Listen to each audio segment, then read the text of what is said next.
एक तरफ इंडिया गठबंधन की बैठक मुंबई में हो रही है जहां सबकी निगाहें हैं। दूसरी तरफ संसद का विशेष सत्र बुलाया गया है और ये माना जा रहा है कि वन नेशन वन इलेक्शन पर कोई बात बनने वाली है आने वाले हफ्तों में।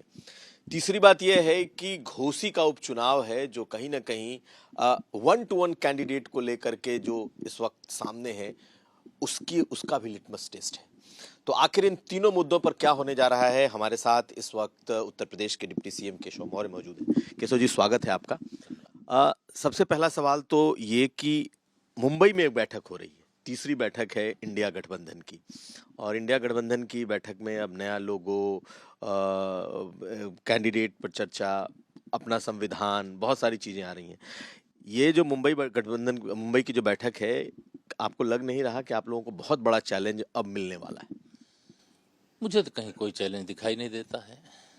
ये सब पिकनिक बनाने जाते हैं, कभी पटना, कभी बंगलौर, कभी मुंबई, पिकनिक बना करके चले जाते हैं। पुरानी बोतल में जो कुछ दिखाई दे रहा है क्या है? ये नाम इंडिया है, लेकिन यूपीए का जो गठबंधन था उस यूपीए का ही बदला हुआ ये रूप है। इनका कोई नेता तय नहीं हो पाया अभी तक। कल तक मैं देख रहा था कि 6 दलों ने अपने अपने प्रधानमंत्री पद के उम्मीदवारों की बात कर दी है, उम्मीदवारी की बात कर दी है। अब कल बयान में देख रहा था तो इन्होंने कहा अब हमारे 28 दल हो जाएंगे, तो 22 और प्रधानमंत्री पद के जो दावेदार उधर से आने हैं वो बाकी हैं। तो जितने दल उतने प्रधानमंत्री पद के दावेदार। इन लोगों के सामने जो सत्ता में रहते हुए भ्रष्टाचार, चाहे देश की सत्ता में चाहे प्रदेशों की सत्ता में, जो भ्रष्टाचार किया, बड़े पैमाने पर भ्रष्टाचार किया है, परिवारवाद की राजनीति करके, तुष्टीकरण की राजनीति करके जो इन्होंने तमाम प्रकार के खेला किए हैं, उसका एक डर सता रहा है इन लोगों को कि माननीय नरेंद्र मोदी जी भ्रष्टाचार मुक्त भारत जब बनाने का काम कर रहे हैं तो जो भ्रष्टाचार इन लोगों ने सरकार में रहते हुए किया है वह जांच होगी, और जांच होगी तो उसकी जांच जहां तक पहुंचेगी उसमें कोई बचता हुआ दिखाई नहीं दे रहा है। इसलिए ये सब देश के लिए नहीं, देश के गरीबों, किसानों, मजदूरों, महिलाओं के लिए नहीं, बल्कि जो भ्रष्टाचार किए हैं उससे बचने के लिए और अपने केवल परिवार के जो बेटा बेटी भाई भतीजे वाद की राजनीति करते हैं उसका पोषण करने के लिए एकजुट हो रहे हैं। लेकिन अच्छी बात यह है कि देश की जनता इनकी मानसिकता को समझती है। इसलिए 2024 में तीसरी बार मोदी सरकार 2024 में, मैं 14 बोल गया, 2014 से जो शुरू हुआ वह 2014 से अब 2024 आ रहा है, तो तीसरी बार मोदी सरकार, यह जनता ने फैसला कर लिया है। लेकिन सर, आपको लगता नहीं है कि जिस तरीके का समन्वय, जिस तरीके की एकजुटता, जिस तरीके का जेल, मतलब हर कुछ लोग सामने लेकर के आ रहे हैं, एक के सामने एक कैंडिडेट उतारने की जो इनकी कोशिश है वो भी सफल होती हुई दिख रही है कि आने वाले वक्त में हो सकता है कि ये भी कर दें कि एक कैंडिडेट के खिलाफ एक कैंडिडेट ही रहेगा। इनका कहना है कि बीजेपी 44-45% वोट मिलता है, लेकिन जो विपक्ष का वोट है अगर सब जोड़ दें तो वो 55-60% चला जाएगा। तो आपको लगता नहीं खतरा तो है ही है ना? कोई खतरा नहीं है। अच्छा होगा कि सारे दल कांग्रेस में विलय कर दें अपना, और विलय करके कांग्रेस की अगुवाई में चुनाव लड़ने ही जा रहे हैं तो कांग्रेस के ही चुनाव चिन्ह पर चुनाव लड़ लें, और लड़ करके वह भी देख लें इस देश की जनता क्या चाहती है। वह फैसला 2014 में दे चुकी है, और हम 2014 के बाद जब 2019 में चुनाव हुए तो हम 2014 से ज्यादा सांसद हमारे जीते। 2024 का जब लोकसभा चुनाव होगा आप देखना, जनता इंतजार में बैठी है। जैसे वह अपने प्रधानमंत्री कौन होंगे 2024 में वह तय करके कि मोदी जी तीसरी बार देश के प्रधानमंत्री बने। तो यह जितने भी दल हैं, अगर वह एक प्रत्याशी ला रहे हैं, एक ध्वज ला रहे हैं, तो एक पार्टी भी लावे ना।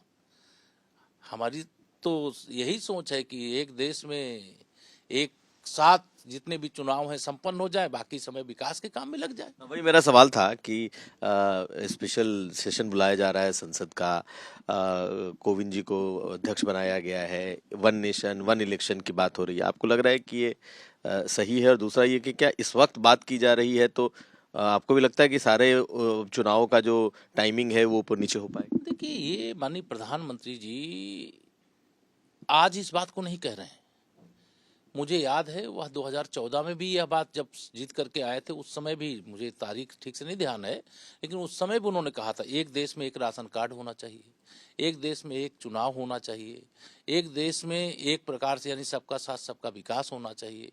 तो यह जो सोच है वह सोच देश के हित में है, गरीब के हित में है। अरबों खरबों रुपए, मतलब पता चलता है 365 दिन का वर्ष होता है, 365 दिन में 300 दिन चुनाव होते रहते हैं। तो यह तो देश के विकास की दृष्टि से उचित नहीं है। लेकिन जिस संस्कृति को कांग्रेस ने पनपाया था, जन्म दिया था, उसके कारण देश इस कष्ट को भोग रहा था। अब इस दिशा में कोई कदम उठ रहा है, क्या होने वाला है, कैसे होने वाला है, अभी कमेटी गठन का मैंने भी समाचार देखा है। लेकिन अगर ऐसा फैसला हो जाता है तो यह शायद मैं समझता हूँ देश के हित में इतना बड़ा फैसला होगा कि लोकतंत्र के इतिहास में भारत के अंदर सबसे महत्वपूर्ण, सबसे बड़ा फैसला वह माननीय नरेंद्र मोदी जी के जो विजनरी लीडरशिप है उसके कारण से होगा। एक आखिरी सवाल सर, घोसी में आप हैं, पूरी बीजेपी ने अपनी सारी लीडरशिप उतार दी है, सारे लोग इस वक्त घोसी चुनाव में लगे हुए हैं। कहा यह जा रहा है कि इतना टफ हो गया है चुनाव आप लोगों के लिए कि अब हर गली गली कुचे कुचे बीजेपी को अपना नेता उतारना पड़ रहा है, और राह चलते भी लोगों से पूछो तो कहते हैं कि भाई दल बदलने, और इस वजह से इस बार जनता नाराज है और इस बार हो सकता है कि आपको झटका भी दे।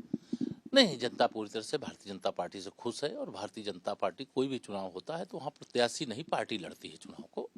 और पार्टी के जो प्रत्याशी वह भी एक लोकप्रिय नेता हैं, श्री दारा सिंह चौहान जी पूर्व मंत्री रहे हैं।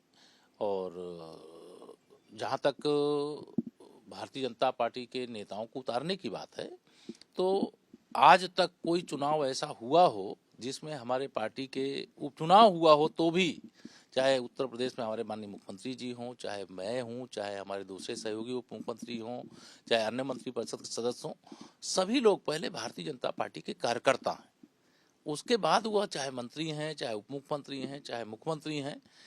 एक ये भावना जो हमारी पार्टी की है, उस भावना को समझने की जरूरत है।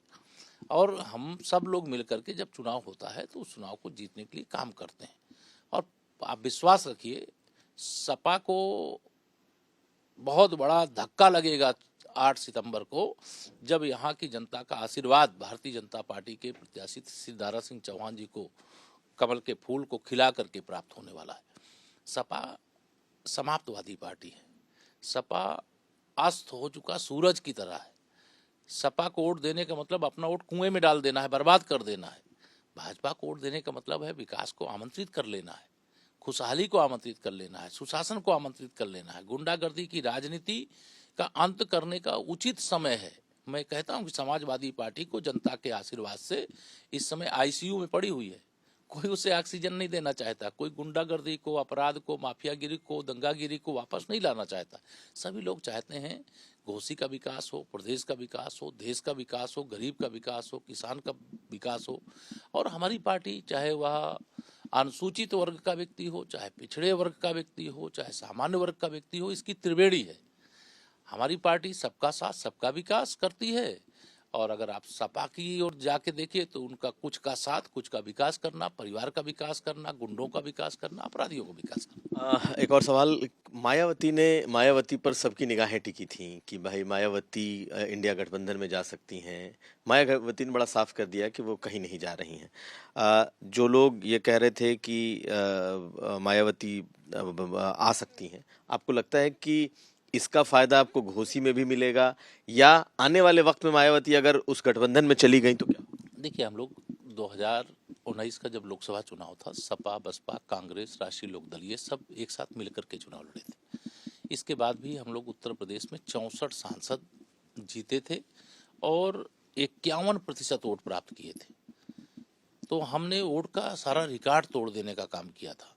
अब हम लोगों ने इस प्रकार की तैयारी की है कि सारे विपक्षी दल अगर एक साथ हो जाएंगे तब भी भाजपा का कमल कैसे खिलेगा, इसकी तैयारी बूथ स्तर तक हमने किया है। हमने तो यह हम पूरे विश्वास से कह सकते हैं कि भारतीय जनता पार्टी जनता के आशीर्वाद से डबल इंजन सरकार के काम के बल पर आज इस स्थिति में है कि उत्तर प्रदेश में हम 80 की 80 लोकसभा सीटें अपने गठबंधन साथियों के साथ जीत जाएंगे। बहुत शुक्रिया आज तक से बात करने के लिए। तो हमारे साथ थे केशव मौर्य, डिप्टी सीएम। इन्होंने तमाम मुद्दों पर अपनी राय रखी और साफ कहा कि घोसी चुनाव बड़ी बहुमत से ये जीत रहे हैं।